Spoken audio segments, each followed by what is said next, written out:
So, what would you like to me to talk about today? Oh, what's on your shirt? Is that supposed to be? Oh, Oh, that's for uh, Roboticon. yeah, this is Roboticon from a couple years ago. A design that Alante did, Hmm. actually. Oh, that's awesome. Les, our UK guy, went to Pi Wars, which is sounds a lot like Roboticon last weekend. It's all robots. Um, so they have um, it's all like competitions, and you have to make your robots out of Raspberry Pis of some kind. So they Okay. have ones where like you have to pop the balloon on your opponent's thing, or make your robot go through a maze, or run a race, or things like that. But no battle bots. You're not allowed Uh to huh. destroy your opponent's robot. So, Yeah, I see. um, Uh, but Non destructive Raspberry Pi based robotics competition. yes, they only have it like once a year in the UK. So Cambridge. um, yes, well, Cambridge is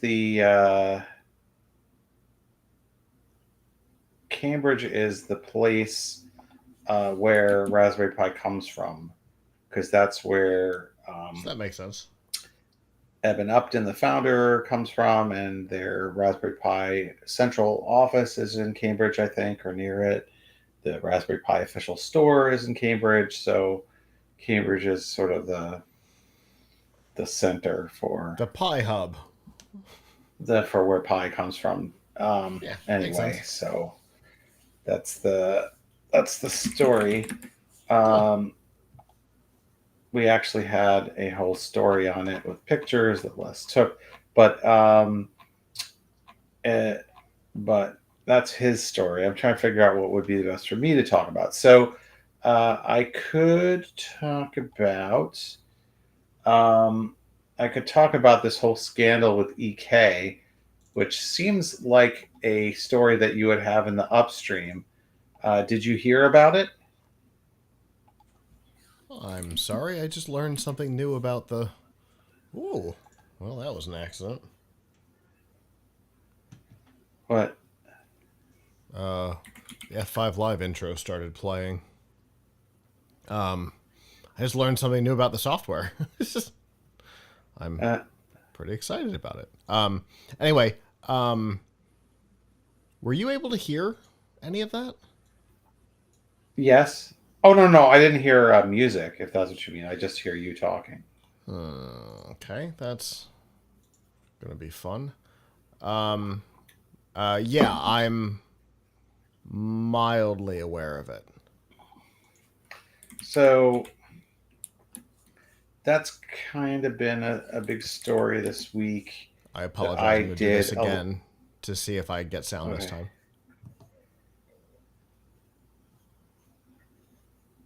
Are you hearing anything? No, I'm not seeing. Uh oh. Right. I hear something very faint in the background. All right. It's mostly that I forgot how the show works. That's all. I Sorry to I hear that. forgot I forgot that the F5 Live intro doesn't have all the music and everything under it. That I do that live, uh, so there shouldn't have been any sound. Anyway, Hmm. continue. Sorry. Yes, the Yeah. it's a So I could talk about the EK racist. thing. What racist? Yeah, I mean, Yeah. there's some racism accusations, people not being paid overtime I saw that accusations, too. uh, vendors not being paid accusations. That was my Tuesday because um, I saw the first story about it. I said, "Oh, I bet I could reach out to the person who was the complainant, and get my own statement," and I did. And then he referred me to like 3 other people, and some of them referred me to another person. They all were desperate to talk to me. They want people to know Okay. their complaints about EK. So that's one thing I could talk about. Although, I mean, I don't know I mean, that's kind of drama in our world. The other thing that I think is kind of interesting, which is sort of last week's news, but we weren't on last week, was the whole story about the AI pin and MKBHD. And then, of course, this week we had the rabbit come out, and a lot of people talking about that. That's not really my story, but I just found that was interesting. Did you hear about all of that? Some the rabbit is the little, I don't know, like little projectory thing. Yeah. Okay. So the rabbit is a little handheld orange thing Okay. that you kind of interact with, and um, and it's like $200. Uh, and I personally Yes. haven't Yes. gotten to see it. The AI pin uh, was a couple weeks ago, but I feel like these two things are kind of closely related stories. The AI pin is the one that's a lot more money, $6.99, and with a $24 a month subscription, and apparently is absolutely awful. And what happened with the AI pin is it got a lot of negative reviews, as it should. And but Marquise Brownlee, otherwise known as MKBHD, who's one of the most popular and really good tech reviewer on YouTube, um, also said it was the worst product he's ever reviewed. And so some venture capitalists went about tweeting and saying things like, "He's destroyed this company. It's not Yes. fair." I remember that. I remember So, seeing that. and as a journalist, that accusation against him really Awful. frustrates me. Yeah. But I don't know if that's a story worth talking about, or you rather talk about EK. I, you know, I mean, there's always lots of stories about people who are not happy with journalists. So, uh, you know, uh, I don't really know what to say about that. But I mean, the one I know the most about would be to talk about the EK stuff, because I actually did a very detailed story on that. So, um, although I kind of beaten it into, I feel like it's been a little bit beaten into the ground, but so so have so have they all. So, what do you think? What's more interesting to you? Um,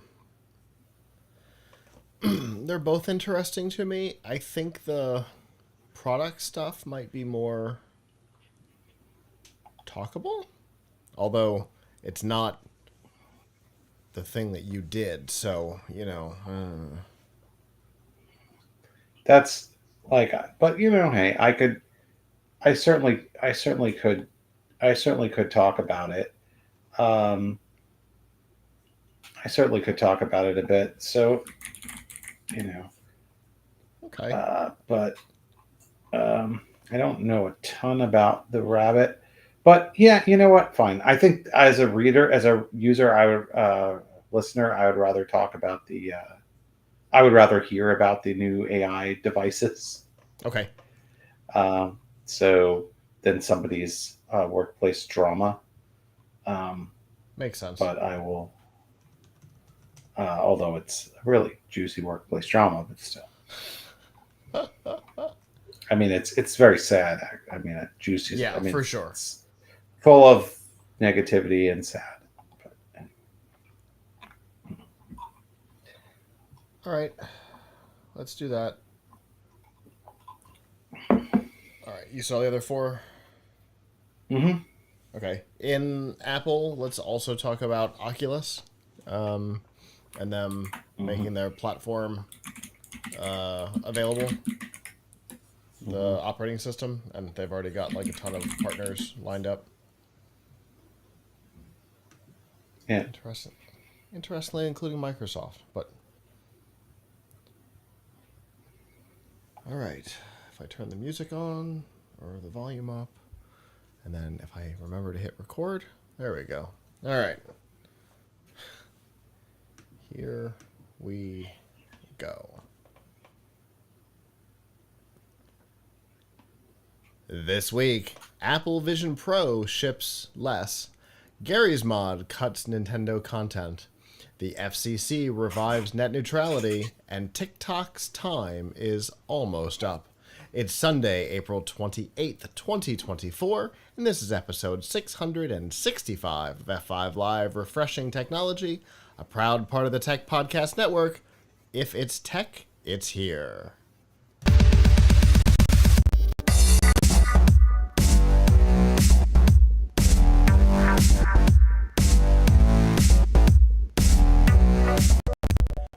Wherever you are and however you're accessing our show, whether it be on social media, Facebook, X, Instagram, through our live streaming services, Twitch, Kick, Rumble, or YouTube, where you can join the community and get ad-free episodes of F5 Live and Piltch, plus interviews as they're edited, or on our website, PLUGHITZlive.com. Thank you for making us a part of your day. There are two ways that you can do that. The first is Sunday nights at 9 p.m. Eastern. You can go to f5live.tv/join us. There you can chat with us in the studio, give us your feedback on the topics as we talk about them. If you're unable to join us live, that's okay. PLUGHITZlive.com/subscribe. There you'll see all of our shows, including F5 Live, Piltch, PLUGHITZ Live Presents, and a whole lot more. And of course, you'll find all the ways to watch, listen, and follow along. All right, we were out last week because I had a killer migraine, but we're back this week. I always hate to take time off, but it always is good to come back. How are you doing tonight, Avram? Oh, not bad, not bad. I had a long week, and I can't believe the weekend is over because I really could use another day off or something. Mm-hmm. Although, ironically, like I had a day off this week, but it wasn't a day because my kids have been off for spring break. So one day I took my son into the city and we went and played a game at this. I don't know if they have this in Florida. This place called Immersive Game Box.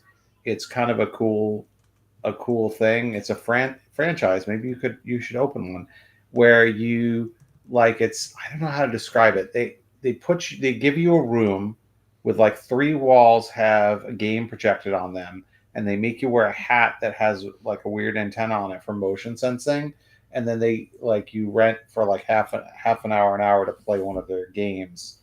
Um, it's almost like going to karaoke or something. Uh, and and it's like really fun. We played this Ghostbusters game or whatever. They're games that are made just for that place and for that experience. Uh, so Those are so that was definitely cool. interesting looking hats. That was cool. I went to that on Wednesday. Then I took my daughter to the Take Your Kids to Work Day on Thursday.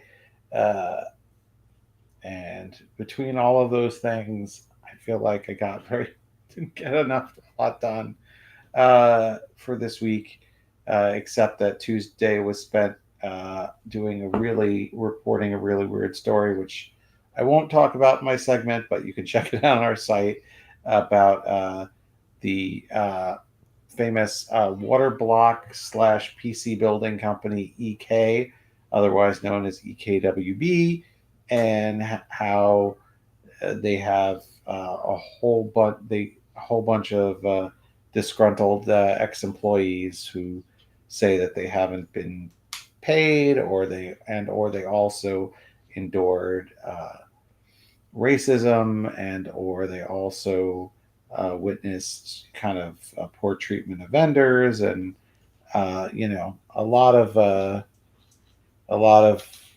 bad stuff coming out about that company this week. And I was just one of many people to report it, but I did get like 5 different interviews about it. Um, So yeah, that's kind of been my week. Wish I could have focused on something a little bit focused, spent some more time on something a little bit more high tech and cool. Hopefully Sure. this week. Well, I'm looking at this immersive game box site now. They looks like looks like fun. It's really interesting. Yeah, And it really is fun. It's kind of expensive. Uh, like for two people for an hour is like $90. Although if you go there, then they and you do it, then they give you a coupon for your next one. So I okay, guess keep that in mind. But I don't know if they have it in Florida yet. they do not. Um, They are uh, actually desperately seeking franchisees for Florida. I'm in the franchise section of their website right now. yeah, but it's fun. I mean, I definitely I would I would definitely go to it again and recommend. Cool. It looks so. There was a company we interviewed that Danny interviewed at CES 2023, I think, that used similar technology for a workout thing. It was really interesting, and I remember her saying that she wished she had done the interview later in the day because she actually used the thing. Like, I felt like I had worked out, which isn't great for the rest of the day. But technologically, it looks very similar, which is interesting, except the hat. Anyway, fascinating. I Yeah, appreciate the heads up on this. It looks like a lot of fun. I definitely want to figure out how to see it in action. yeah, My week has been more on the work side, so less fun, more work. So there's that. But my parents' anniversary is this week. We went and had lunch today. That was fun. So yeah, that forage yesterday. Work week, work weekend is what it is. But yeah. we've got a lot of stuff to get down to tonight, so let's do that. No computer? Okay. We'll try again.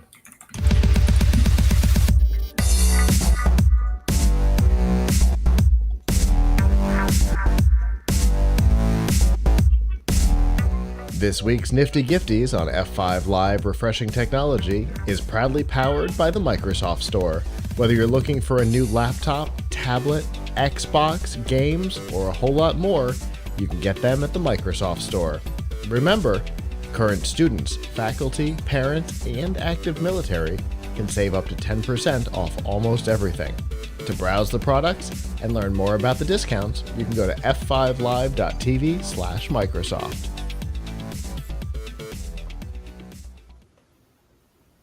Longtime listeners of the show know that I have been a fan of augmented reality, mixed reality, whatever the industry wants to call it this week. And I have been a supporter of the hardware. Just out of frame over here is a Microsoft HoloLens. However, I didn't get behind the Apple Vision Pro. There were a couple things about it that just didn't quite click for me. I think part of it was the fact that it's unlike the HoloLens. There's physical screens that you can't see through, and when you're seeing the real world, you're not actually seeing the real world. You're seeing through cameras. I'm not a big fan of that. The Oculus does it. The Vision Pro does it. I don't know. That doesn't do it for me. But it's an Apple product, so I did suspect that I would be maybe in the minority on those feelings. But it seems that maybe I'm not.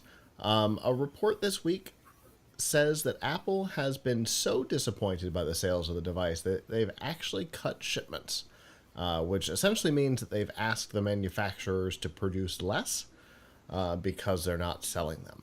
most stores, according to some of the retail sales analysts, most stores are selling maybe 2 or 3 a week. When Apple expected to be selling way more than that. The initial launch saw, Apple fans going and buying them the first day or two, but since then, apparently sales have dropped off steeply, down to where I think they probably expected them to be more than a year out, and we are far from a year out. So, I don't know. It seems like maybe it was an overambitious product for Apple, which they're known for. They came out with a Pro version first, which I think was maybe far too expensive. Instead of focusing on a consumer product, what do you think, Avram? Do you think they went wrong? Do you think there's a problem here? What do you think? I mean, we were having this. It's funny you mention. We're having a when we get to the Piltch point, it will be somewhat related to this because we'll be talking about a couple of products that sort of are a new category and unfinished, come to market kind of unfinished. And at work, we were talking about this and we said, well, other companies like Apple and Samsung can afford to launch a product that is sort of a first generation and fails. And then they can make a second generation device. that's not a fail or something like that, and they can keep, they can build up, right? Yeah. So in that spirit, perhaps this is a success. I mean, technically speaking, the device is, I mean, from people, I haven't got to use it, but people I know used it. It does what it says, right? Like it gives you this virtual space. It allows you to, kind of interact with things in the environment. I mean, the whole like thing where you're supposed to see somebody's fake eyeballs through it is ridiculous. Freaky. But free, and also doesn't seem to work very well because I had some people in the office wearing it and I couldn't see their fake eyeballs. Which, so like, why even bother with that? So, I mean, if that added like $200 to the cost, they shouldn't have done it. But, but other than that, I mean, it kind of delivers what it says. Now the question is, so it's technically astute product, right? But I think it has two problems, and they're both huge problems. One problem is that I don't think, and I would love to get a survey of people who bought it. How much are you, a month in, how much are you using it? I'm going to guess that a lot of people bought it I wouldn't say a lot of people who could afford it bought it. They said, oh, this is cool. This is the future. I'm going to be an early adopter ahead of the curve and buy this thing. And it was, how much is it? $4,000? $3,500? $3,500. Same as the HoloLens was. Right. $3,500. So, and then the question is, okay, so I've tried all the things that it can do, like watch a movie or whatever. What am I going to do? Am I going to do these? Is this going to be my new normal now? Am I going to watch movies like this every day? Am I going to like send emails like this every day? I bet that most people who, even though it's capable of doing all those things, I bet a lot of people came to the conclusion that like, this is a little bit bulky and awkward, and I don't know that I want to make like walking around with this headset a part of my life. And so I bet a lot of them took it and put it in a drawer and said, oh, I plan to use this. But then every day when there's a chance for them to use it, they're probably like, you know what, I'll use it tomorrow. Tomorrow. Right? Tomorrow. So sort of like me with gym memberships and exercise machines. So anyway, the um, the the so the so the point is I think a lot of people who were going to buy this bought this at the beginning. They bought it with the best of intentions, Mm-hmm. uh, but then after using it, they were probably like, "Well, I don't know how this fits into my daily routine, into my daily Right. life." And then it was also it's also $3,500. Right. So the bar of people who were going to use it was always a very high bar to clear with that price. And then on top of that, you really it's something that's very technically impressive, but after you've been impressed with it, is it something that's going to, to change your daily tech life? Are you going to wear it every day? Are you going, or every week even, are you going to use it? Which is why I always tell people that like the best things you can invest in with your computer is stuff that you're going to touch every day. So like, it's worth it to spend a lot of money on a mouse because you're touching that all day, right? It's worth it to spend a lot of money on your monitors Mm-hmm. because you're looking at them all day, Right. right? Those It's worth it to spend $20 and get a comfy wrist rest because you're touching it all day. So the question is, if you buy a new category of product, is this going to work into your lifestyle, Right. right? And I don't know if anyone's done a survey of this, but I would bet that a lot of the people who spent good money to buy it probably said, "Oh, this is cool, but I'm not using it every day. I'm not probably not using it much at all." Yeah, absolutely. And my I have my technological issues with it. Partially because I can't spend extended periods of time in an environment where I'm looking at a screen that close before my eyes start to cross and I get Mhm. nauseous. But Yeah, same. but even with the HoloLens, which is not that, right? I never found that wearing it all the time was the thing. I got it for some development purposes. I got it because there's some fun games on it. We've talked about doing some, unique streams with it. But in general, I bought it as a toy. I knew what I was getting when I got it, and I did not buy it at 3,500, right? I I waited until I could get it on eBay for $500. Right. And at that point it's like, look, people spend money on stuff all the time for, to collect it, to try it, whatever. I mean, a few weeks I think I mentioned this in the last Piltch point. A few weeks ago I was at a vintage computer festival and people were paying like $300 for a Commodore 64. So like so to spend $500 on a HoloLens I think is a great deal. But um if you have something you can do with it. Right. So I think, right, like, but this, I mean, look, if I were Elon Musk or something, I would have spent my money on buying two of those and rather than buying Twitter. But um, because probably value is about the same now. But but the um, but I think most regular people can't afford to be throwing money around like that. Yeah. Um, so what were they expecting to sell? I mean, I wouldn't expect to sell many of those. See, I think there was a mismatch between consumers and Apple on what the device was going to be. I think consumers saw it as a fancy Oculus and Mhm. have treated it as such.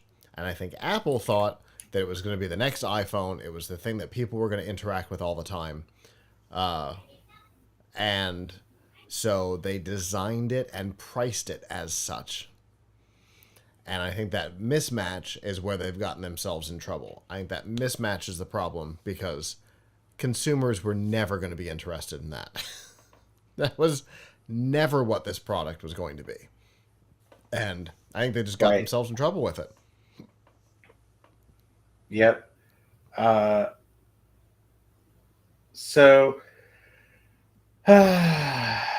you know, the the Oculus Quest is now, I think, they raised the price, so now it's like $400, I think, right? But you can get a Quest 2 at Target right now for 199. Okay, yeah. So my son has the Quest 2. We got it for him when it was for his birthday a couple of years ago, and it was $299. Mm-hmm. And like, that's to me is a reasonable price to pay for an entertainment device. Mm-hmm. Granted, I think a lot of people aren't getting their money's worth out of those, but he does use it from not every day, but he'll play with it like at least a couple times a month. I Okay. mean, his main game to play on it is not one of the most advertised ones. He plays Minecraft VR on it, which is not like it's you can there's weird ways of doing it, like you use it through your PC through a Mm-hmm. mod or whatever. Um, and there's been mobile apps that'll do it or whatever. So it's kind of a weird thing, but there's ways to do it, and like that's what he wants it for. Right. Basically, I mean, like he has tried some of the other games. I think he's tried Beat Saber and things like that. So we're still waiting for a killer app for VR. I think a killer game for VR, but like Oculus at like $200 to $400, that's a point where especially if they could just find a really good game, they could Right. probably like have a healthy business. Not necessarily, it's not necessarily for everyone, but Right. a healthy entertainment business nonetheless. 3,500, forget it. Yeah. You know. And so it's interesting that you mentioned the goals of Oculus there. Um, we might finally see said killer app or game for Oculus because they just announced this week that Horizon OS is licensable, and they have partnered with a number of companies, interestingly, including Microsoft. Can't wait to see what that means. To bring Horizon OS to other platforms, to other devices. Um, there's going to be an Asus ROG branded device I saw. I don't know what Microsoft's intentions are. It would be really interesting to see if they backfill it to this, or if they've got a HoloLens 3 that maybe they're thinking about. I know there was hardware, but they gave up on the platform, so that made it challenging. Um, so with that, we could see what Microsoft tried to do and did accomplish, just didn't succeed with, right? The the big vertical of hardware on Windows MR, everything from the inexpensive HP headset, I think that retailed for $200, up through and including the HoloLens at 3,500, right? They had Mhm. a stack, and for not for everyday people, there were some killer things that were done with the platform.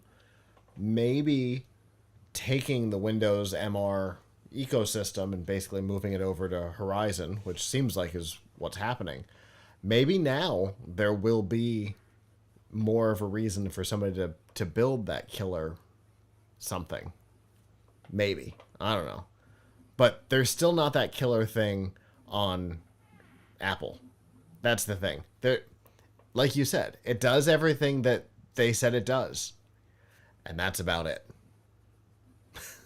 Yep. Yep. So yeah, I mean, I think I hope Apple doesn't give up on this, category. What they need to do is they need to take, to find a way to make a light version of this Yeah. that is Like an much, SE. much, much cheaper, uh, and also, possibly lighter weight, but definitely cheaper. Yeah. Um, and and try to find find a reason for people to use it on a daily basis. Like I love the concept of it. Like, oh, I can go around my house and there's something in this room and something in that room, which is something HoloLens has, Right. right? Um, it's a really cool concept and um, a good idea, but you have to be comfortable wearing that all day, and it has to be affordable. And then the other thing is, like when they first came out with it, they just showed all these people walking around wearing it Mm-hmm. and like playing soccer with their kids and stuff. Oh. $3,500. I'm not gonna take that thing outside. Are you kidding me? What if somebody kicks the soccer ball, hits me in the face? Breaks Right? my $3,500 gadget. Which, by the way, the repair cost on this is I think they've listed it very high. Yeah. So, um, yeah. I mean, it's not realistic. So, uh, Yeah. uh, The battery life is a problem, which is really interesting because Apple has this weird relationship with battery life. The mm, MacBooks seem to run on magic or something. And then everything else they make seems to run on alkaline batteries or something. I don't know, lead acid, because they no lead acid would be better than alkaline. Let's go with alkaline, because like every other product they make, the battery life is garbage. And then the MacBooks, like I was holding one the other day, and I said to my brother, I'm like, you know who could learn a lesson from Apple is Apple. So the battery life is a problem. They're heavy, as was the HoloLens, and bulky. And they're expensive, and there's no killer thing. They they've got to figure out what they want this to be, because it either the first generation iPhone was also, had nothing you could do. It wasn't interesting, and certain people bought them and they're like, but what is this? And then eventually they figured it out, right? So they need to figure out what it's supposed to be, because it could become the next iPhone or it could become the next Newton. They could be so focused on the minutia nonsense that they never actually make the product useful for anybody, which is what happened to the Newton. Or they could go, aha, we see the error of our ways, and it could be the next iPhone. I don't know. yeah. There's definitely potential there, and as somebody who loves mixed reality or augmented reality or whatever we want to call it today, I want I want somebody to succeed in the space, because nobody has. Magic Leap was a failure, I think, because of the CEO. The HoloLens was a failure, I think, because of the CEO. And so far, this thing has not been the success that Apple wanted. So hopefully somebody can make this work. Apple could do it, like you said. They have the ability to throw money after nonsense until they get it right. So hopefully they figure out how to get it right.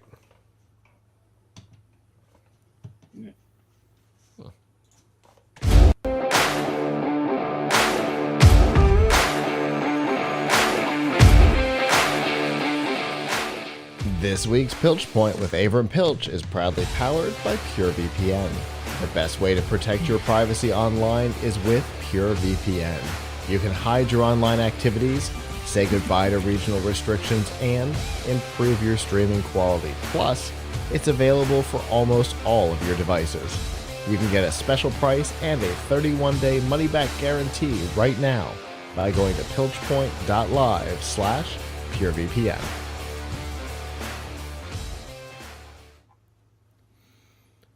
Well, we were just talking about a novel hardware product, Avram, but it's not the only one out there.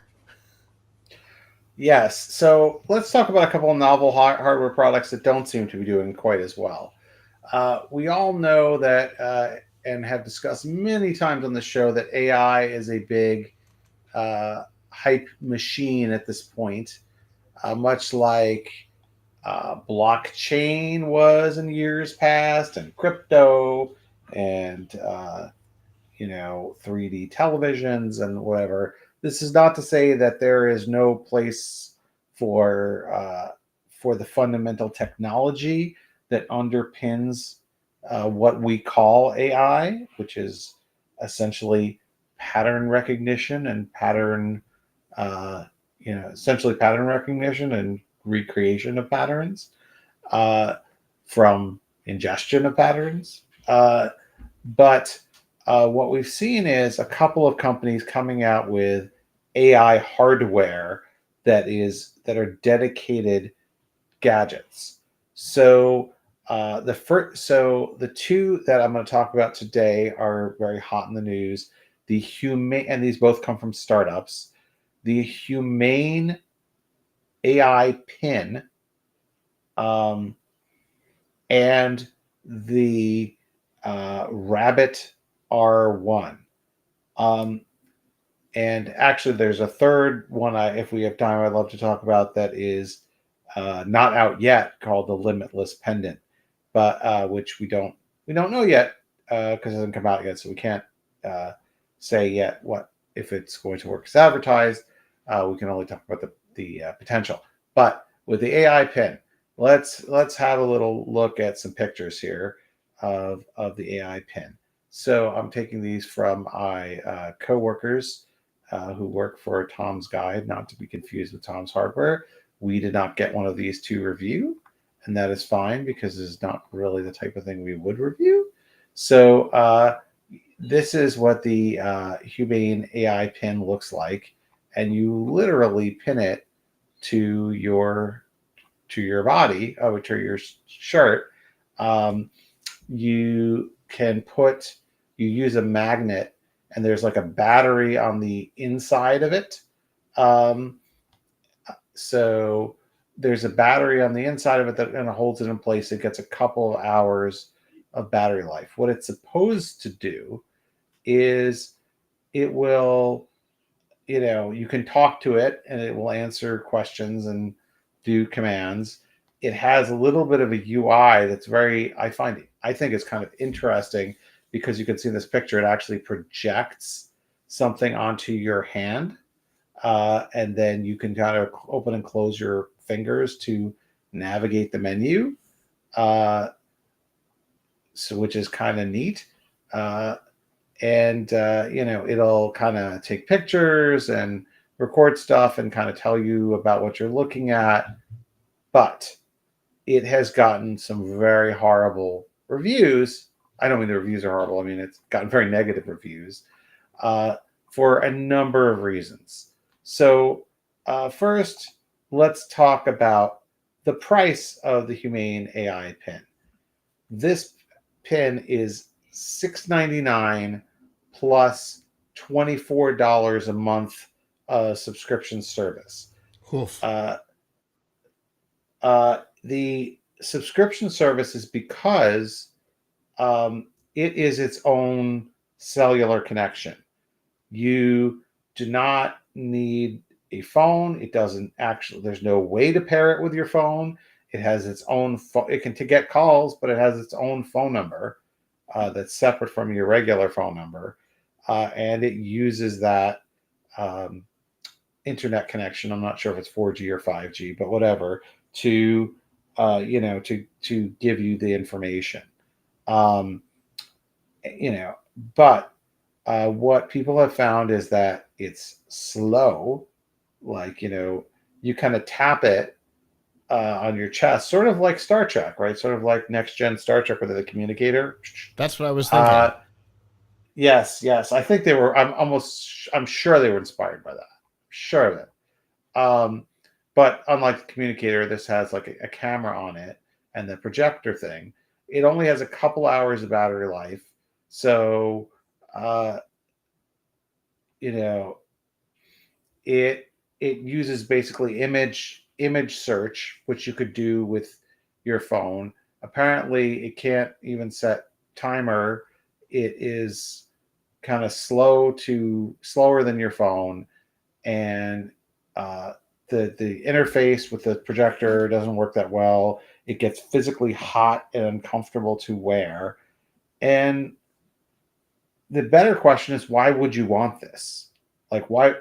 It doesn't do anything that your phone can't do, and it does it worse. So what is the point of having this device? Like, is it so you leave your phone at home and walk around with it? I mean, do we need to have a really expensive device to keep you from carrying your phone with you? I mean, it wouldn't be the first time that's been attempted, right? Didn't Palm come out with their like I, little tiny phone? so the whole time you've been talking, that's what's been in my Yeah. head was the little Palm microphones. Microphones? We'll say Right. microphone. But the tiny Android or something powered secondary The phones. phone to get you away from your phone. It was so That just weird. seems And weird to me. I mean, other than the fact that you have slightly sold me on it being a Star Trek communicator, but that's the extent of it. It's not a $700 toy. To go back to I our mean, last what conversation, it is not. It is a $700 toy, and no, thank you. right. I mean, what could work in its place is if you had some type of a thing that paired to your phone Mm-hmm. and used your phone to do some of this. Uh, I still don't know that you really need it on you. And there may even be some privacy. Well, it doesn't record all the time. It just takes pictures of what you tell it to. So I don't know. But, some people might be concerned about you wearing a camera everywhere. Um, We remember but Google Glass. yeah, see that. I mean, that's what comes to mind, right? For me. But uh, yeah. So anyway, a side note on all this is that are you familiar with Marquise Brownlee, otherwise known as MKBHD? Um, he's a very, very famous, one of the leading Yeah, yeah. YouTube Aware journalists. of, aware of. Yeah, Yeah, and he's been doing this for a long time, and people are dying to get him to review their stuff because he's got a huge following. And and and I've watched his stuff, and he does a good he's fair. job. Yeah, he's fair and to the point. Yeah, I mean, he's very, he's a lot. He is not taken to, being snarky even about something that's bad. So he did a review of this, and his headline for the video was the worst product I've ever reviewed. And if you watch the video, he's actually quite kind to the product considering. He really appreciates that they made an effort, that it was hard work to design something new. It's a new product category, but look at all these things it couldn't do. And he kept coming back to the fact that his phone that he already carries can do so much more. Why would somebody want this? Um, so anyway, somebody who I forget the name of this person is a venture capitalist with like 300,000 followers tweeted out that it was immoral and irresponsible for MKBHD to trash this product because now the company is going to go out of business and people are going to lose their jobs because of his negative review. Um, I mean, as a journalist, I find that claim offensive. First of all, everybody who reviewed the product, which I did not get to, but my colleagues at Tom's Guide did, and lots of other people did. Everybody who reviewed the product had the same problems with it. They all think it's bad. Um, so picking on Marquise Brownlee just because he's got a big following, like everybody said the same thing, and they said it because the product obviously is not a good product. So what do they expect to happen? What do they expect to happen? They expect people to buy it, and without seeing any reviews or any honest reviews of it, and then they're going to find a lot of user reviews, people who are annoyed with it, or people returning it if they're able to return it. Like, one way or another, a bad product, news about a bad product gets out, right? Yeah, And absolutely. so if the company, which I don't think they've made any other products before this, Humane, um, you know, happens to go out of business because, and I think they actually got rid of a bunch of people in the company before they launched it, before it came out. Like if they go out of business, well, it's probably because they didn't make a good product, and also the very idea for the product might have been a bad idea in the first place. Like even if it did everything it said remarkably well, it still has no purpose, Hmm. right? So I do kind of find the idea that it might have a projector on it cool, but it's not really a projector. I mean, it's just like a little bit of, like, if it could sort of look like Princess Leia or something in your hand and say, you know, and talk to you, like, uh, that would be cool. But yeah, I mean, it seems it. I really have to wonder whether some of these companies are they're out there looking for investors, for venture capital. They're hoping somebody buys them, right? Uh, and they're based on the bigger fool theory. Well, someone's going to spend.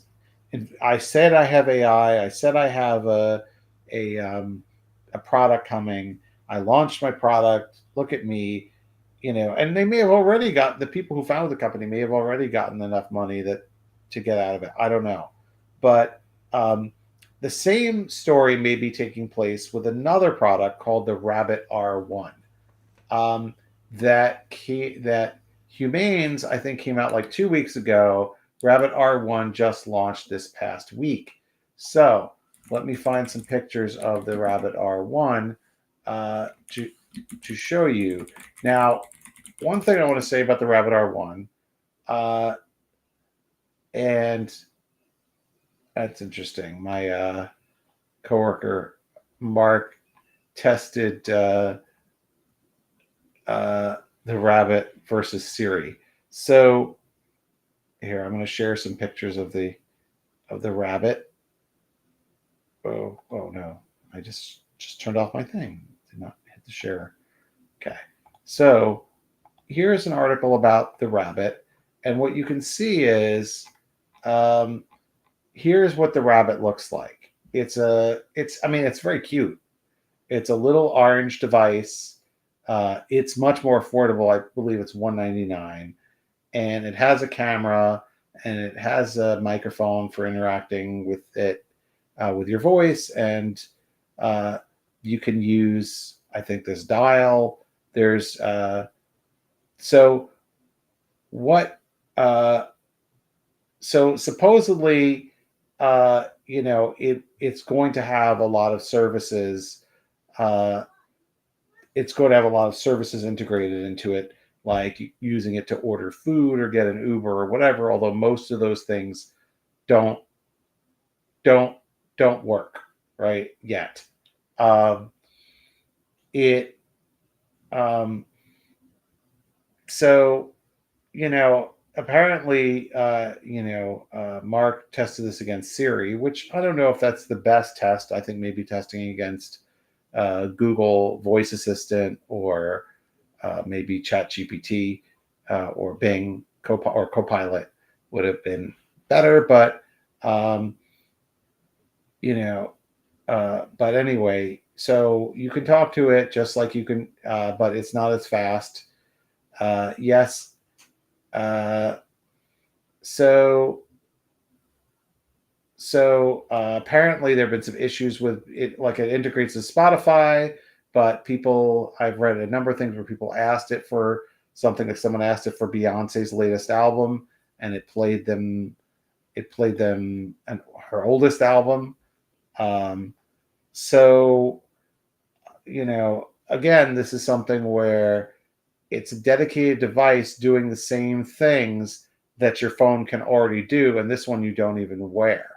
I mean, supposedly it's going to have something on it where it learns how to use apps, Android apps for you or something, but that doesn't work yet. there's a lot of things on it that don't work yet, and I don't see why you need a dedicated device to give you, you know, Bing or ChatGPT in the palm of your hand that you Mm-hmm. already are getting, that you already can get if you want those things from any current phone.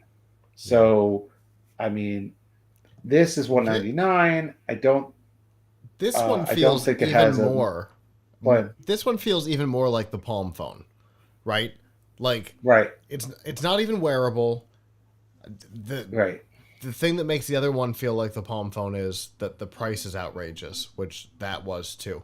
Um, but it's tiny, it's handheld, it's oddly shaped. It it kind of screams that weird little Palm phone, except right. So it's like way less money. I don't understand the point. Like I don't understand the point of these things. Like it's the Yeah. point that you just should leave your phone at home. But first of all, I don't understand that impulse. Like you're going to leave your phone at home, but then carry something else that is like a phone. And if Right. you want to do that, why not a 4G watch? I mean, we have those, right? Right? Like that I feel like that need has been addressed by the watch, Mm-hmm. Yeah. right? Like Like better sometimes addressed because it's really small. I'll go into the gym without my phone. If I'm just going to go from home to the gym and then back, I won't bring my phone because this does everything I need it to, right? I can even pair headphones to it and listen to Spotify on the treadmill, right? That not a problem. I can do all the things I want with this. And this is more convenient because I don't have to put it in my pocket or have it flopping around on my shirt. It also probably doesn't have 2 hours of battery life. So I do. In the like the AI pen. moments ago, a little while ago, we were talking about how Apple has issues with battery life. This is one of those products, but no, it's not 2 hours. I'm annoyed at the fact that it doesn't last through a day. But no, it's not 2 hours. That's insane. And Right. if So that's the issue, then you've got this guy. This guy's got 30 days of battery life on it, right? There's options that aren't right. 2 hours and $700. Right. It just like to me it seems like and I heard that the whole here's the other interesting thing about the Rabbit R1. They didn't send any review units out. You had to buy it to Mm, review it, right? okay. And they invited the press to this event to pick up the stuff that they paid for. They had a press event. Good Okay. news, you can come if you pre-ordered it and you already pre-ordered it and we'll have yours waiting for you. And then apparently they Okay. waited several hours. It was a very fancy party and the CEO came out and before he would take any questions he had to do a DJ he felt he had to do a DJ set or something. So like the whole thing seems just bizarre to me. Oh, wait, I forgot the best part. I have no proof that this isn't true, so I just want to say that I'm skeptical of this claim.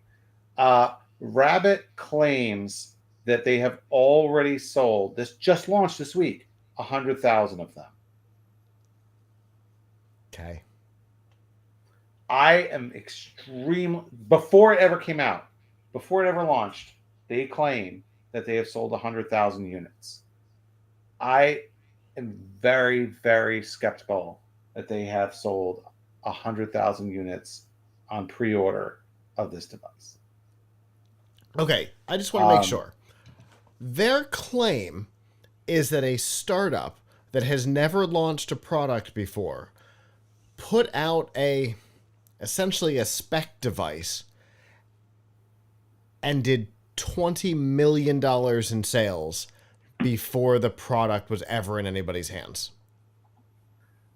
uh, so all they have said, to my knowledge, is that they sold 100,000 of them. Now, what is sold? Interesting. What An does interesting sold comment. mean? What does sold mean? Like maybe sold means that it's going to sit on the shelf at Best Buy or Oh, something. I don't know. I sure, mean, sure. I don't know. I would love to see a Shark Tank of this. I would love to see like have you watched Shark Tank at all? Oh yeah, Uh we've got yeah. friends who have been I on would it. Yeah, love I would love to see the person who runs Rabbit come onto Shark Tank and have Mark Cuban and Kevin O'Leary like I question think him about what the 100,000 number means. Cuban left, but yes. Okay, I would love to see the Sharks question this person Yeah. about like, what do you mean 100,000? Were they really $100,000 of sales? Like, do you do you mean that it's on that you got 100,000 people who registered interest in it? Like Mm-hmm. maybe the 100,000. What do you mean? Did you complete those sales? Were those pre-orders? Did they have to pay? Like, um, so yeah, I haven't seen anybody dig into that number. I am just very skeptical of the number, and I For want good to point reason. out that they have been making a really big deal of the number too. So like I keep finding Facebook ads from them where they paid to promote the fact that they sold 100,000. So they're using it as a marketing that number for marketing. Uh huh. I Uh guess on huh. the premise that if 100,000 people bought it, it can't be bad. Well, that we know not to be true. Right. But also like pre-ordered it. I mean, Sight like they would have unseen. had to pre-order it. So I can't imagine it. I mean, are there that many tech journalists that wanted to review one? Because that seems like that was a big part of their business model. Yeah. uh, was getting journal like what a marketing tool. Like, hey, we priced this such that we know that you really are going to want to review it, so we can count on selling you one for that purpose. I don't know. Anyway, I won't. That's all I have to say right now. But we'll keep an eye. So far, I mean, both of these products could improve, but I still question whether, even if they did every single thing that they say, why you would want them instead of just using your phone. Yeah. I don't see it. I don't see it at all. I think these are attempts to get venture capital money investment, hope to be bought, and then the people who were founders of the company get some money.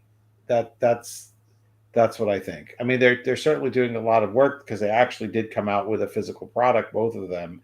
So I give them some kudos for that because a lot of people go out and make vaporware and get investment based on vaporware, and this isn't vaporware, so they get some kudos for that. But I think the ideas themselves just don't make a lot of sense. Yeah. I mean, I know I've told the story of that black. It was called Black something. It was supposed to be a gaming console. They raised millions. And then we found out that their headquarters was listed as being about 2.5 hours from where I'm sitting right now. So we just drove to their HQ one night to see what it was, and it was just like an empty storefront in a shopping center. Like, aha, this will never happen. Understood. Yeah, I mean, there's a lot of stuff like that out there. Um, Now I will just give a quick preview that there's another device that was, well, it's been in the works, but it's sort of been teased more. I think 2 weeks ago, which is the limitless pendant. So, um, I think we've talked a little bit on this show about Rewind. Rewind Yes. is an AI software that is supposed to. It's not out for Windows yet, but it is out for your phone. And now they've renamed the company to Limitless, and they have a new product called Limitless that basically transcribes and keeps a record of all of your online meetings. Uh, but obviously, the goal of Rewind was to do that, but for every single thing on your entire screen, not just meetings. Um, and uh, not just not I, but limitless. I think it's just meetings and maybe email. But anyway, they say they're coming out with a pendant, and what the pendant will do is it's just a recording device, and it will record all of your conversations and take notes of them. Uh, but you might wonder the most obvious question, which is, what about privacy of everyone that you talk to?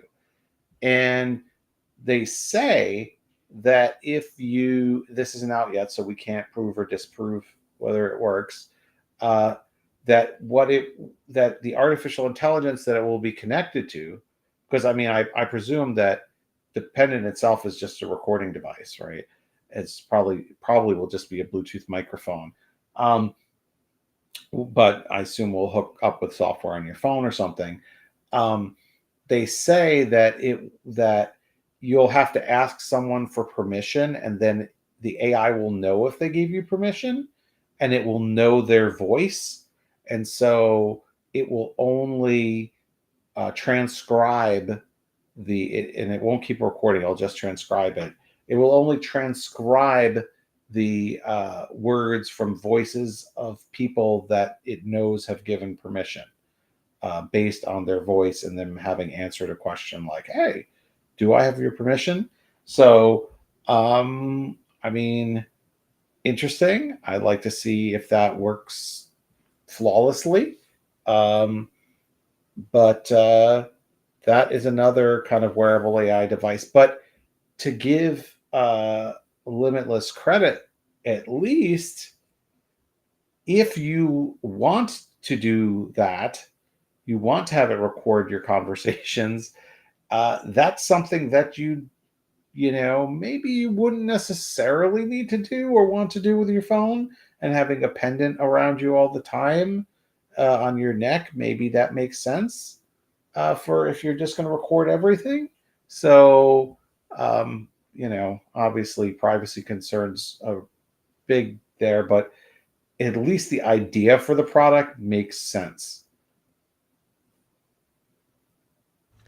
Yeah, and it's sad that we're now at the point where the bar is, does the concept of the product even make sense? Right. But it is seemingly where Right. we are. Because these other two products, they just don't seem to have a reason to exist. Yeah. You know, they just don't seem to have a reason to exist other than to capitalize on the hype behind AI, which is probably true of like 90% of AI things. Yeah. Um, but this takes the hype that's been in software and brings it into hardware. Right. So Which I was guess, which was you know, inevitable, right? Any right. any hype like this that starts as software always ends up with dedicated hardware, whether it makes sense or not. And I guess it was inevitable that it was going to happen again here. Yep. So I guess stay tuned because there'll probably be more devices like this coming out and or use cases like this. Uh, I think the jury is still out on whether all of the AI features that are going to be coming to Windows and to PCs actually Hmm. will make sense or things that people want. But I guess we'll find out. Indeed, we will. And as you are fond of saying, we are in the business of interesting, not good. This is certainly interesting, if not good, and so we will definitely be tracking on this because I think you and I both find this whole thing really interesting. I've got some weird information I'm going to share with you later, from just what I've been looking at here. Yeah. We'll definitely be following these things, and we'll see if they get any weirder, or if maybe they level out some. Who knows? But as always, Avram, I appreciate it. This was very interesting, and as always, I look forward to what we talk about next time.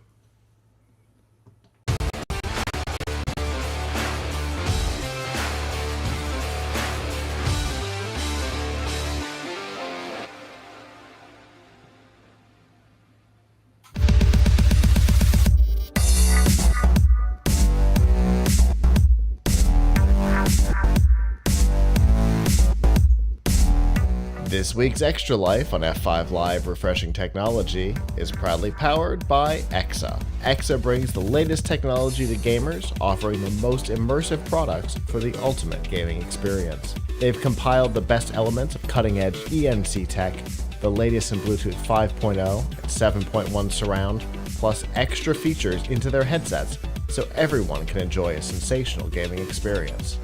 And they've got headsets for Xbox, PlayStation, Switch, and PC. Plus, they won't break the bank.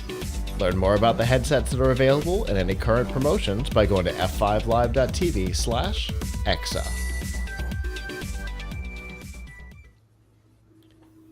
There's an old adage, there are only two things that are true in life, that are inevitable in life, death and taxes. And I think we've missed one. I think the other inevitability is that if you use Nintendo's assets in any way, shape, or form, they will come after you. That has been true across all media, whether it be games, videos, or even fan-made art. Nintendo has a tendency to find out and come for you. They seem to have gotten their legal advice from Disney, and so this week we found out that the popular Valve product Garry's mod, which allows you to use the Steam assets, including the environment and things like that, to develop your own environments, games, and such, and then publish them to the world through the Steam Vault. The Steam Workshop, and people noticed that some of their content was starting to disappear, and so they asked, and the studio that produces it, Face Punch Studios, responded publicly on Steam saying, yes, we know people have noticed that their content is starting to disappear. It is because it contained Nintendo assets in any way, shape, or form, and yes, it's on purpose. It will continue to happen. We have 2 decades worth of content to sift through, and it's going to happen whether you like it or not. So if y'all would be nice, and if you know that there's Nintendo assets in your thing, if you pull it down yourself, it'll save us time and effort. And so people have, the Garry's mod community is a good one. And so when the studio asked, many creators, responded positively, mostly because people know that, Nintendo is not to be trifled with. This is what happens. It always happens. There's no getting around it. And the studio even said, it's their right. It's their content. Of course it should come down. And shame. Obviously, there has been content with Nintendo characters and assets in it for 2 decades.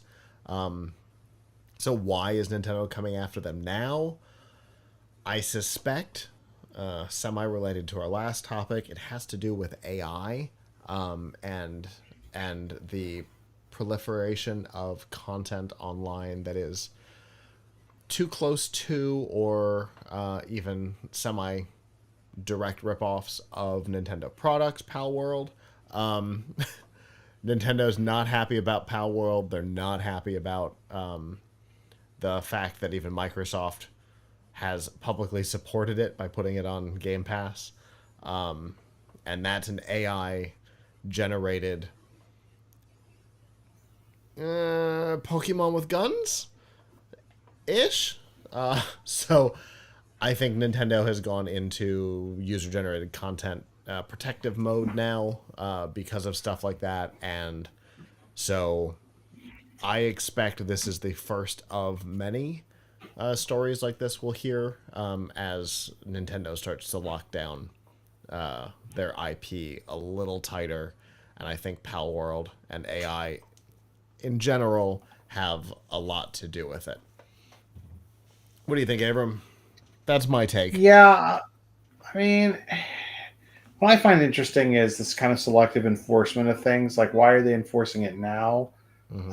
And you're saying maybe because of Pal World, but you know, I mean, I think we're all waiting for the shoe to drop on AI content, Mm-hmm. but it seems like it's not happening, right? Like we proved, I proved months ago that you can get the major AI generators to make Mario for you and to make Mario doing things that are extremely off brand, Mm-hmm. right? Um, so and if they won't make Mario when you say Mario, if you just put something like video game plumber, then it will give you Mm-hmm. Mario, right? Yeah. So um, so it seems that these are always selective enforcements, and my guess is if you were in the halls of power at Nintendo, wherever that is, uh, somebody noticed this and it became a crusade. Well, I don't know if it was like a long crusade, but somebody probably didn't notice it before, or the people who did notice it didn't care. But somebody in the management now noticed it and said, "Uh oh," you know, said, "This, I can't believe this has been allowed to go on. Somebody write a letter." I like it. It doesn't. They have lawyers whose job this is. It doesn't cost them much um, to send DMCA takedown notices, and because they are Nintendo and they're a big company and they have a reputation, their takedown is going to be taken very, very seriously. So, Right. yeah, And it particular, may, yeah, in particular, it's going to be taken seriously because it's Nintendo, right? right, exactly, And they have this history of going after companies. They have not, from what I can see, they have not yet filed their suit against Pal World, but I imagine they have said that they will. hmm And technically, it's the Pokemon company that would be taking action, and not Nintendo, but Nintendo's majority owner. There's a whole weird structure thing, but they know not to mess around with Nintendo, just like people know not to mess around with Disney. If Disney sends a cease and desist, I don't care who you are, unless you're Apple and like a dragon, you're hoarding cash. You do not have the money to defend the IP suit that Disney or Nintendo will bring. And so it's just right, not, because they will win one way or another. They will get the content removed, they will get tons of money from you, or you will cease to exist. Those are the ways right, Nintendo and Disney right. behave when it comes to IP. But I I think you're right. I think the reason why this was not enforced before is because, and in particular, Pal World, because big game, there was at one point over 1 million active players in the game at one time, which is a huge milestone for any game, right? Microsoft legitimized it by putting it in Game Pass. It was available on Steam, still is available on Steam. I think it's still in Game Pass. And it was essentially Pokemon with guns. And then they started looking, where else might our characters or things similar to our characters be with guns? And they found things in the Garry's Mod environment that were Mario with guns and Zelda and Link with guns and things like that. And they're like, uh oh, no. here's a huge catalog. Here's one target. It's Valve. We can send an email to Valve, and Valve will back off, which is exactly what happened. Right. So they were able to hit a bunch of infringement with one letter, which makes it easy. I still have to wonder why they haven't sent a letter to OpenAI or Microsoft or Midjourney or Stability about the fact that they are allowing Disney characters or Nintendo characters to be, you can easily ask for Mario with a gun, but my guess is because they probably are invested in those companies. They probably are invested in at least some of those companies. Although it can't be invested in all of them, right? So I don't know what's going on there. Maybe they just don't understand. But nevertheless, that's maybe someday we'll actually see a lawsuit there. But in the meantime, yeah, like this was somebody who was profiting heavily off of it, and yeah. Yeah. Totally makes sense, and my suspicion is, like I said, we're gonna see more of this, particularly from Nintendo, in the short term. I don't know where else we might see it, but I do suspect that we'll see more of this in the short term. As a note, I tried to do a couple of workaround images here, and Microsoft stepped on a bunch of them. I did end up getting a video game plumber with a water gun. They kept ending my session. They're like, it might be time to move on to a new topic. But I did get a water gun. So they may have read your article. Anyway. Yeah, maybe. It comes and goes with these things too. Like you can't. Yeah, it's true. You could try tomorrow and get a different result. Right, absolutely. And that's a fascinating. You might be able to do it back to back and get different results. Yeah, I mean, I think a few weeks ago I did a story about anti-Semitic outputs on that I found on Copilot Designer, and a bunch of people came on and were like, I wasn't able to reproduce this, so you're lying or whatever. And all I can say is like with all of these things, you will get the results some of the time. And by the way, if you're doing Copilot Designer, you get fewer guardrails if you go straight to Copilot Designer to the direct URL of it than if you use like Copilot Chat. So if you use, there seems to be an extra guardrail in there with Copilot Chat, where if you ask it to do something, it'll say, I'm sorry, I'm not allowed to do that. Because I feel like there's software layers here, and like one layer is the chat, and it will pass your request along to the image generator. But if you go straight to the image generator, straight to the Copilot Designer homepage, it doesn't go through the chat, so that's one fewer layer. It still has some safeguards or whatever, but not as many. Okay. That's interesting. I wasn't aware of that. So if you go to copilot.microsoft.com/images/create, for example, all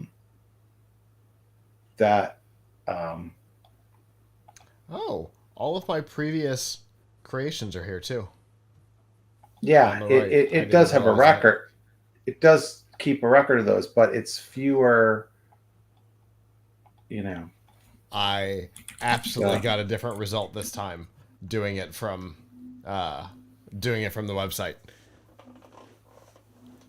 Yeah. So wild. In fact, I think the Bing, if you do it under bing.com/images/create, that's even better. I mean, I think it's probably the same, but the UI is a little better. So if you go to bing.com/images/create, you get straight to this is where I go to test it. Okay. All right. Well, that's interesting. now I know how to play with this a little bit more, which I appreciate. But Yeah. yeah, so as far as Nintendo and Garry's Mod is concerned, nobody at Face Punch seems to be upset about this. In fact, they said, "Yeah, of course, it's their IP. This was inevitable." And my guess is we'll see a little bit more of this in the coming weeks and or months from Nintendo.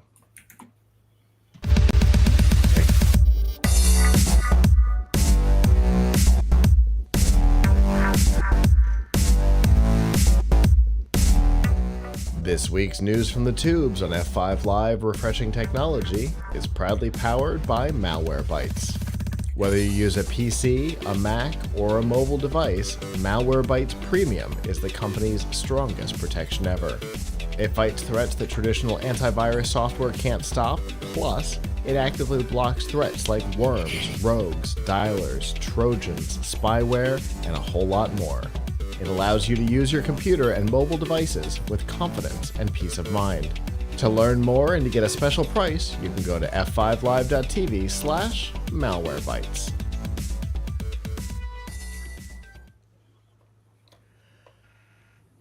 Net neutrality's back. Ish.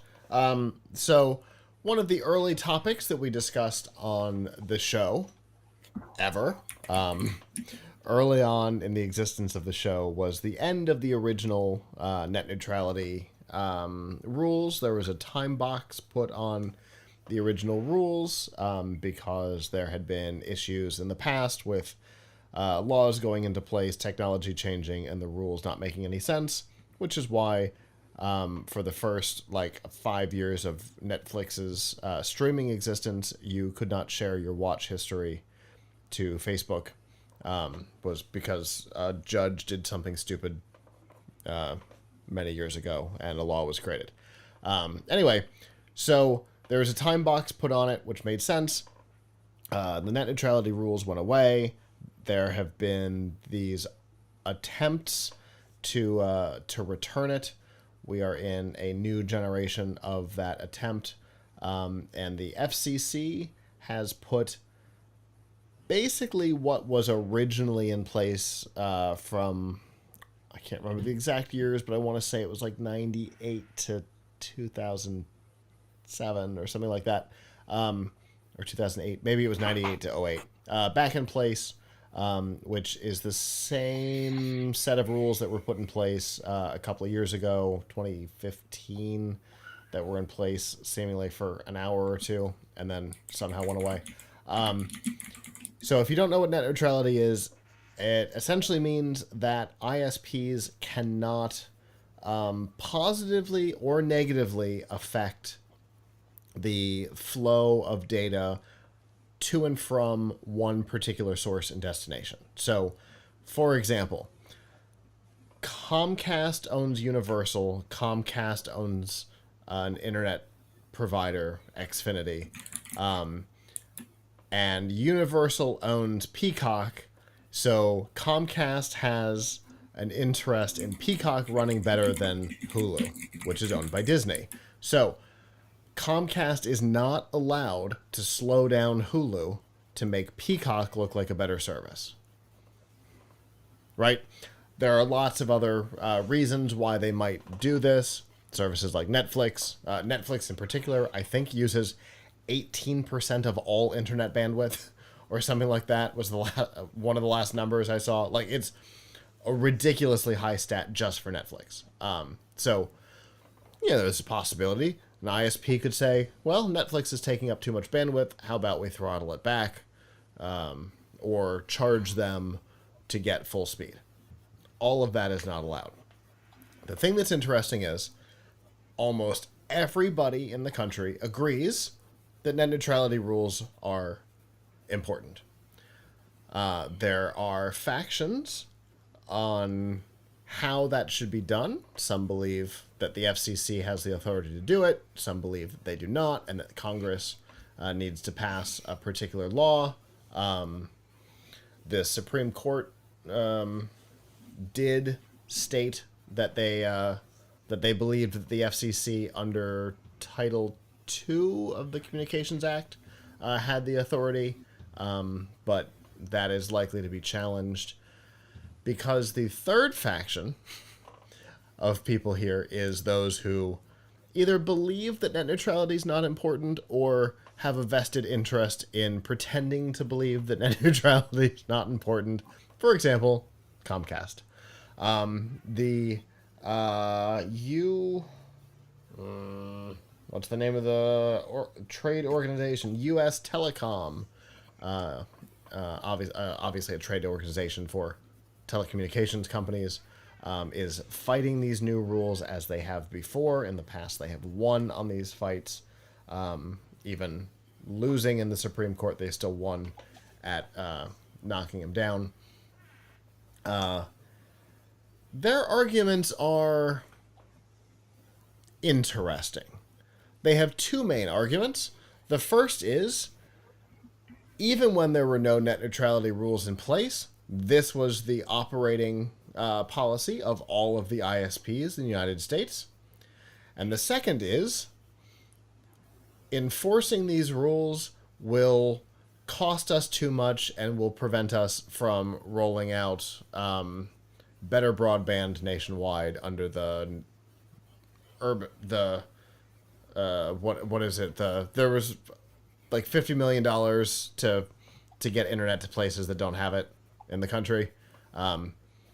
So it'll cost us too much to comply, and we won't be able to roll out nationwide coverage. And also, it's what we're already doing. Avram, can you make this make sense for me? Because those seem like conflicting views. Yeah. So one thing is that I don't understand is this going to be? This is only on wired internet, correct? It doesn't. Is it, or is it now going to affect wireless? I think so. I think the rules were rewritten slightly to refer to home broadband, to home internet access. So I have a feeling that T-Mobile may not be affected, but T-Mobile at home will be. So, I mean, because yeah, obviously that's going to be a more and more popular thing is going to be wireless home internet, Right. but and apparently it's gotten better too. I think we talked about it like a year ago or so Mm-hmm. that the T-Mobile at home was we had someone who worked for us who had a horrible experience, and apparently it's been getting better. So, but anyway, that's neither here nor there. I mean, but so many people do so much of their accessing of the internet over the phone. Mm-hmm. So I guess I'm just wondering, like, is this even sufficient? I mean, I guess we've been lucky that, as far as I can tell, there hasn't been a major, uh, like, a major dispute. I'm not sure why. Maybe it's because the rule getting rid of net neutrality hasn't been around long enough. But it's extremely dangerous because you have, like, if an ISP can slow things down based on any judgment, any reason, Right. one, obviously, they can control the market because now you have to pay kind of a carriage fee. Mm-hmm. Although the reverse of the way carriage fees normally work, Right. because normally the cable company pays CBS or whatever to carry their content. Here, the broadcaster would have to pay the different ISPs to be shown, or at Mm-hmm. least to be let through with reasonable bandwidth. Right. So one that creates a huge business issue for businesses. Two, um, you just never know what might motivate an ISP Right. to treat to treat some source of information unfavorably. So, what if the ISP has a political goal and they Right. decide to cut off websites or streams or whatever that go against that? Yeah. Uh, what if they are simply a business and they want like was like Comcast, right? Comcast owns NBC, is Hmm. it? Yeah, yeah. The So entire what if they're Universal like, family. right? So okay, so we're going to allow Peacock to to speedy to be Yep. real speedy, but Netflix is our competitor, so we're Or going to Hulu. slow them down. Hulu's been Hulu, we're going my to slow down. Hulu's been my Yeah. example because they're such direct competitors because they both have yesterday's episodes today and things like that. Paramount Plus would be another great Or example or that YouTube are or that YouTube are TV, sure YouTube TV, Hulu with live TV, Sling, any of those. right? I mean, and they have every economic incentive to do it, Right, right. right? They So they have also every also reason to have do it. so com to keep with Comcast. They also have this interesting uh, both economic and like it's the middle ground of economic and political incentive to say go after Steven Crowder, right? Who has sued the company. What if there's a lawsuit and all of a sudden a content creator or a website or the Dish Network and CNET, right? That lawsuit. All of a sudden, Dish Network, which owns weird things, if they have home internet through Boost or something like that, maybe they start slowing down CNET or blocking it altogether because there's a lawsuit out there, right? Because Right, those two companies were at each other weird and publicly.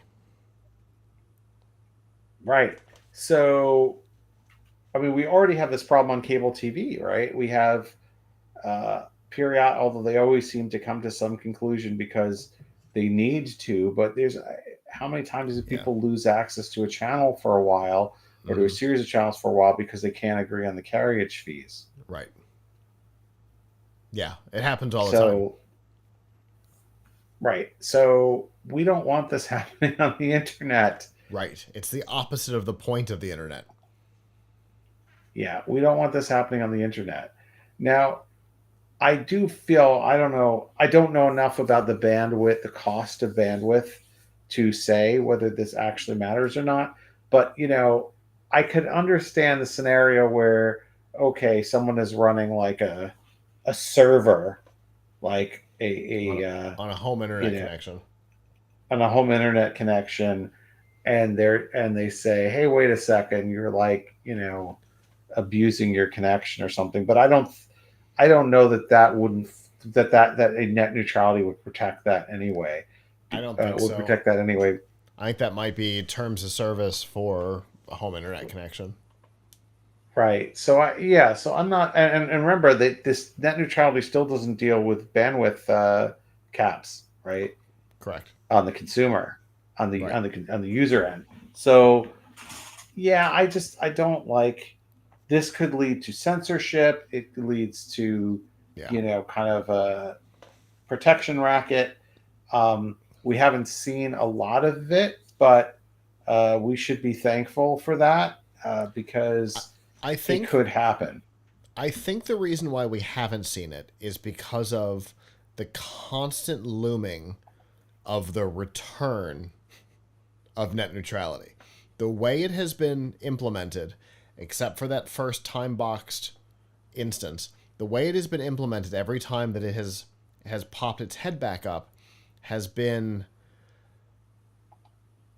if not illegal, which the Supreme Court says it's not illegal, certainly stupid. And here's why. Leaving it to the whims of a group of bureaucrats that change every couple years is insane. This year it's this, next year it's that, and it goes away again. If we want this to be a serious endeavor, Congress needs to deal with it. Plain and simple. Yeah, Congress needs to deal with yeah, it because you don't have the and it's we're going to talk about exactly the same thing in the next segment when we talk about TikTok. When you have a group of in this case, 5 people. In the case of TikTok, it was 1 person. That switches out based on its own time box. Things change. Nothing's predictable. Everything's chaos. If Congress actually gets involved and says, this is how it works, FCC, you're in charge of enforcing it, fantastic. Then we don't have to worry about the ever-changing political tides, right? Congress getting involved is the right way to deal with this. Yeah, I mean, ideally, yes, because hopefully you would get in a lovely world, we would get some kind of a bipartisan bill that then everyone could agree on. So when the composition of Congress inevitably changes and the FCC changes as we have different administrations, that we can have a consistent law, right? Unfortunately, for reasons that I don't even totally understand, but I think we all agree that our Congress is more dysfunctional in terms of being able to pass laws these days than it was in, say, when did the Digital Millennium Copyright Act come out? 1998 or something? Yeah. So, like, a lot of we should be thankful that there was a time, right, when things like Section 230 were, were now, that now nobody likes, but were put in place for a good reason, Yeah. which was to try to make it so that there wasn't a ridiculous amount of lawsuits, Right. and abuse of, the internet. So now the problem is neutrality. I think we also have a lot of politicians on every side of the aisle that take a lot of money from the telecom industry, and so they don't, which doesn't want this. So, I think it would be difficult legislation to pass, and that's why you've seen folks try to do it through regulatory agencies, through bureaucracy. Through bureaucracy. It would be very nice if we could come to an agreement that we agreed that this was kind of settled law, and and I guess that there has to be some outer parameters of it, because for me, I think everything should be neutral, but including wireless. But but I know that there's probably would have to be some type of compromise around certain, being able to manage certain types of bandwidth or whatever. But we can't, we need to make sure. We need to make sure that this isn't control of the internet pipes is not used to advance someone, the ISP's agenda. Right. Yeah, that absolutely makes sense. So we have enough of a problem with social networks advancing an agenda. Yeah. Yes, indeed. Sorry, I'm looking to see if I can see anything about mobile. I don't see anything specifically called out. So, yeah, the agendas are certainly a problem. I think right now that both the House and the Senate would have the votes to do it, because both parties say they're in favor of it, and both parties say that it should be Congress that enacts it, including the people in Congress. But I think nobody wants to be the one to advance it. That's the thing. I think nobody wants to put their name on it. So we'll see. In an ideal world, that would be the deal, so that every time we blink, the rules don't change, which is the reason why why the founders didn't create a bureaucracy, right? So that there'd be some consistency in the way the country existed. But this is where we are right now. Net neutrality is in place for the time being, and hopefully what we will see at some point is somebody having the courage to advance this into permanent standing.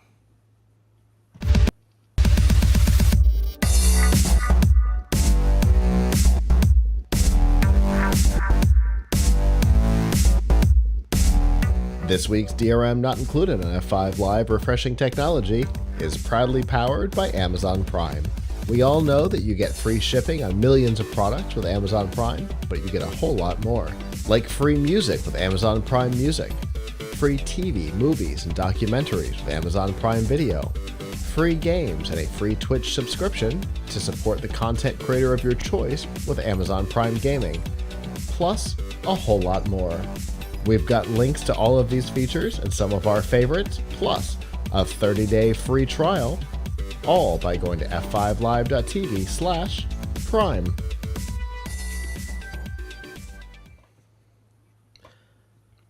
In a rare move, Congress did something over the last 2 weeks. We were just talking about their inability to do that. Over the last 2 weeks, the U.S. House of Representatives, the U.S. Senate, passed a law, or I guess a bill, that sets a timer for TikTok, and the president has signed it into law, so a 9-month timer has started. At the end of the 9 months, TikTok will have to have been sold to a Western-held corporation or be banished from the United States. If it feels like you're living in a time warp because you've been through this before, you're not wrong.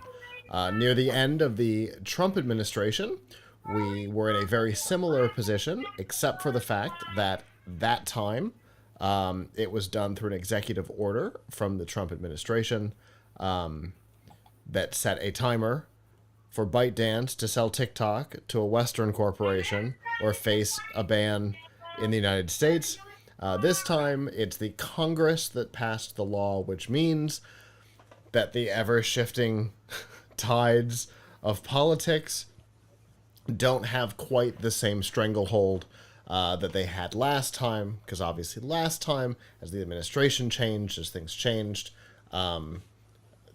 essentially it never happened. And that was because one of the first things that Biden did when he came into office was nullified the executive order, and so it was never going to go forward. But this time, we don't have an executive order. We have a bill through Congress and signed by the president. You don't have quite the same kind of sway. So, what is going to happen?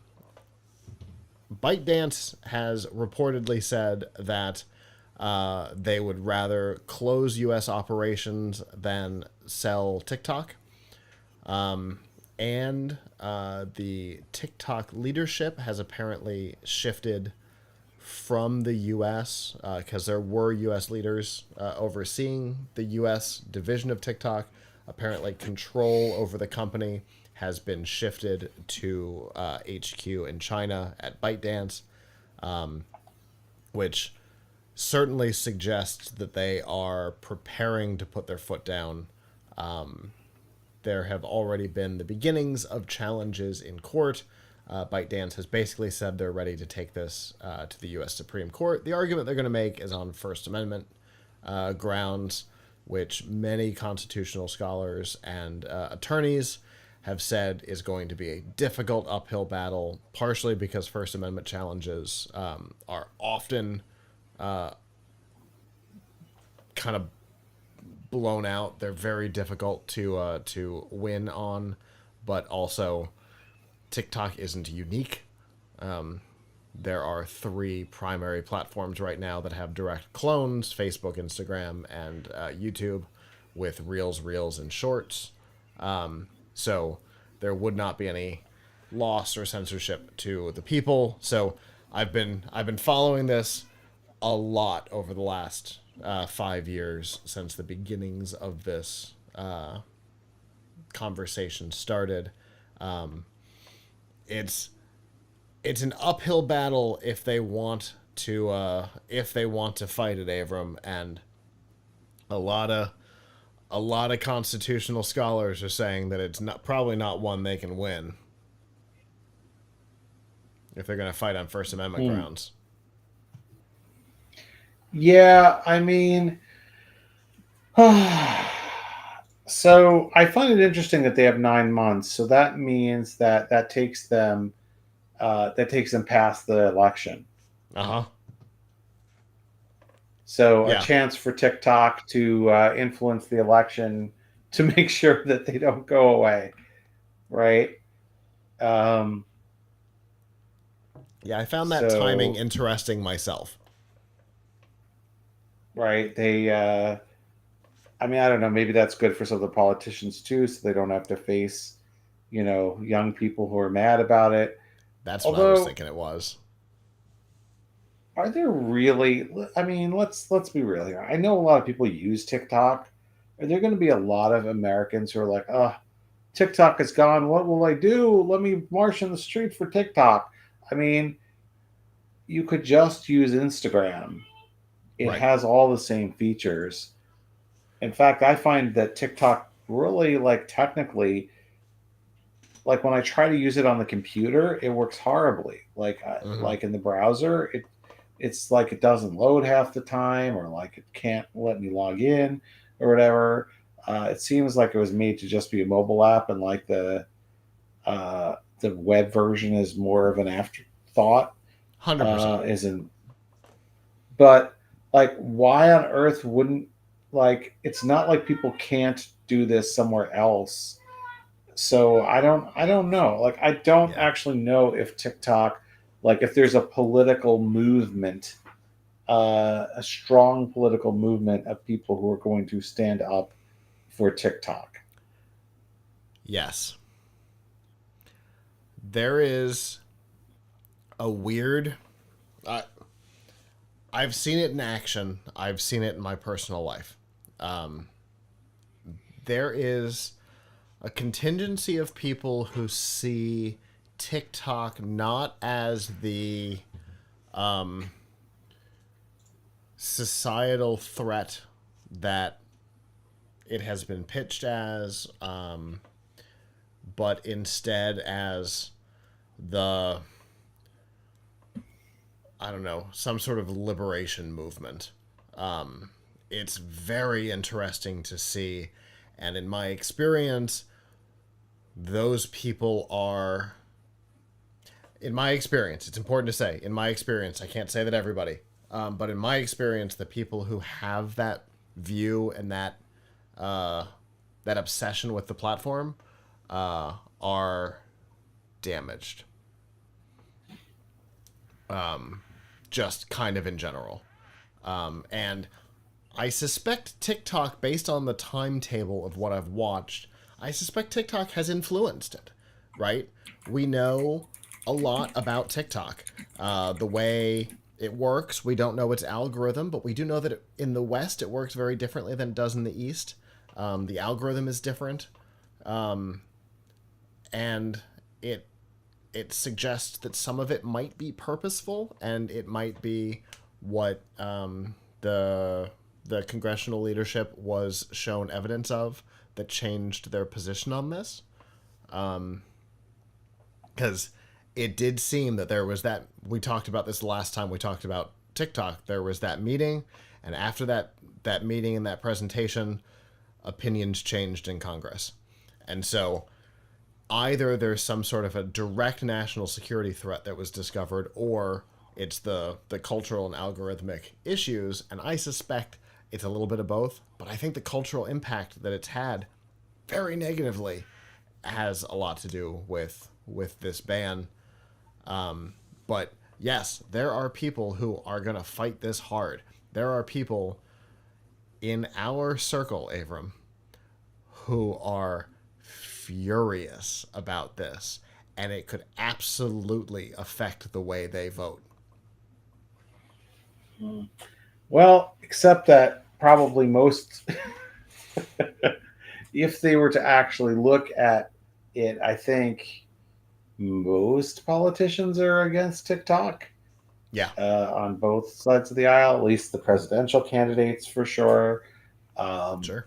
so if they're trying to parse that out, um, but I mean, I think there's some Congress people who are pro TikTok or whatever, but you know, I've been doing some reading about this, and it really does seem like TikTok does get is really be now. Look, we have this problem. I mean, this problem should be tackled in some way. Like, I don't know how you tackle it on U.S. owned platforms, Mm-hmm. but there's absolutely issues of foreign influence, bots, and all that kind of stuff on X and on Facebook, Mm-hmm. right? For sure. And on Instagram. I was just say So Instagram.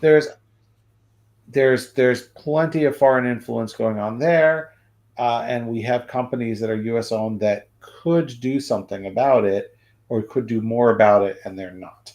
So I think that's a problem.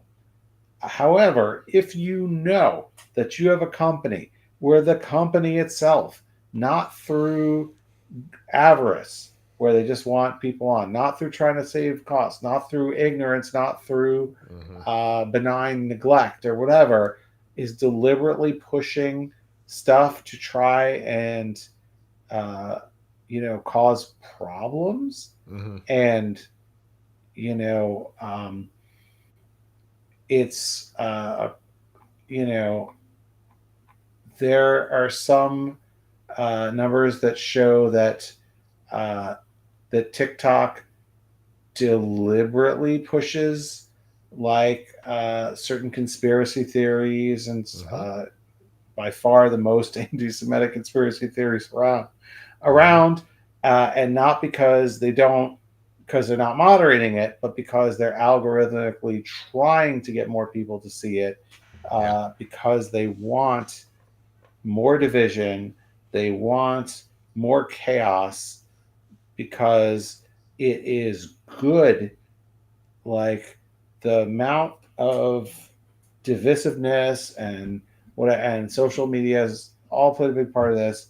Really is what countries that are in competition with America want, Yeah.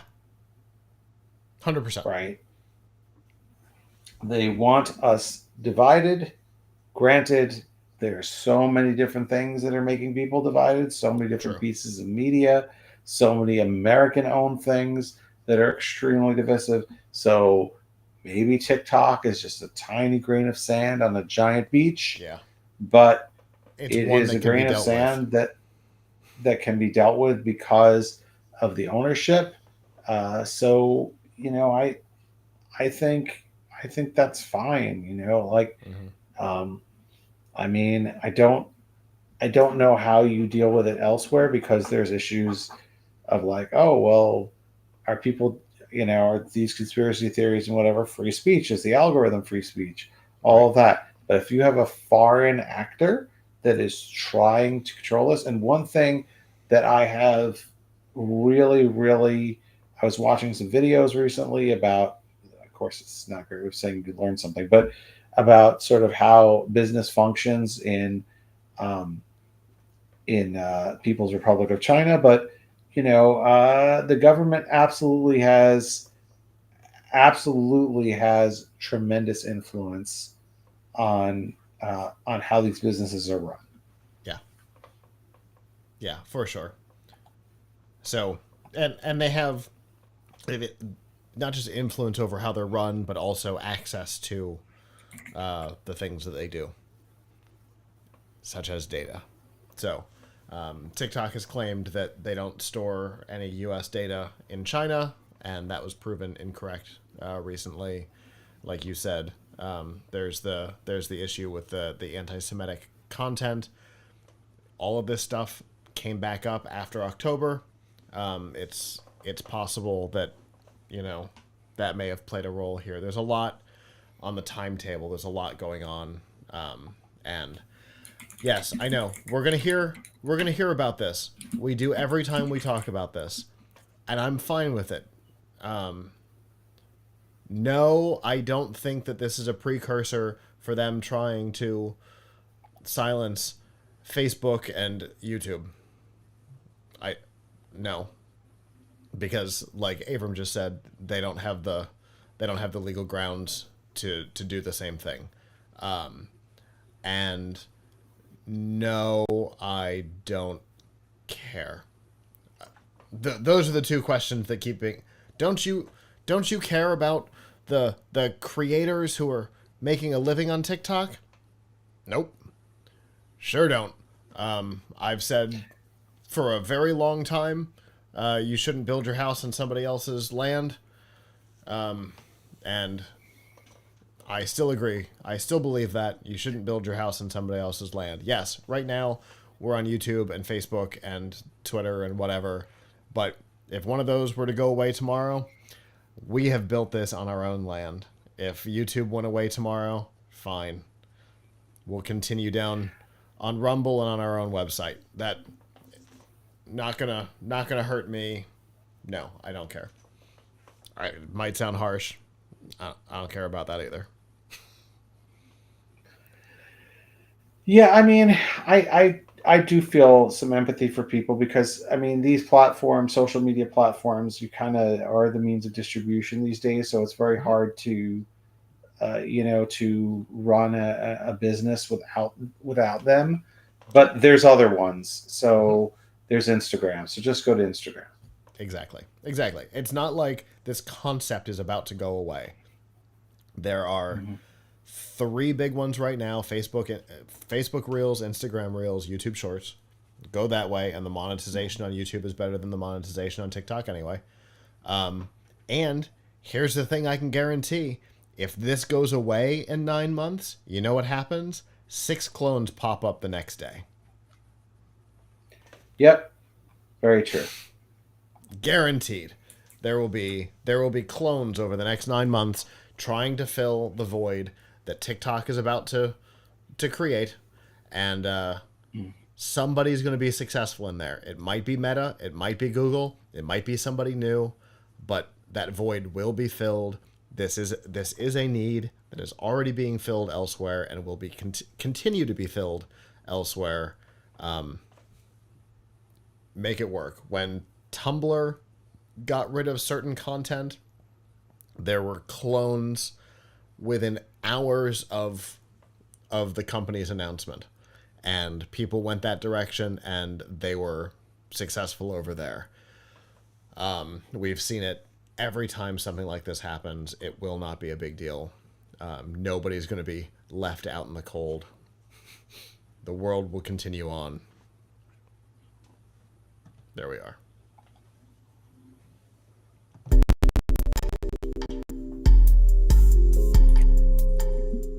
That is our show. Thank you to those of you who joined us live. We always appreciate our live viewers. If you did not and would like to in the future, Sunday nights, 9 p.m. Eastern, you can go to f5live.tv/join us and chat with us in the studio. Give us your feedback on the topics as we talk about them. If you're not able to join us live, that's okay. PLUGHITZlive.com/subscribe. There you'll find all of our shows: F5 Live, Piltch Point, PLUGHITZ Live Presents, and a whole lot more. And all the ways to watch, listen, and follow along.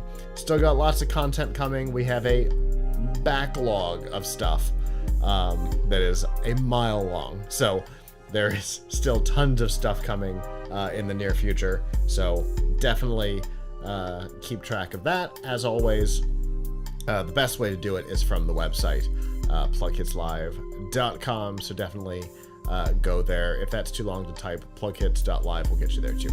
And that is a little nod to our reminder to build on your own land. So with that, on behalf of the staff that's not here, I'm Scott. I'm Avram. And we'll see you back next time. Ciao.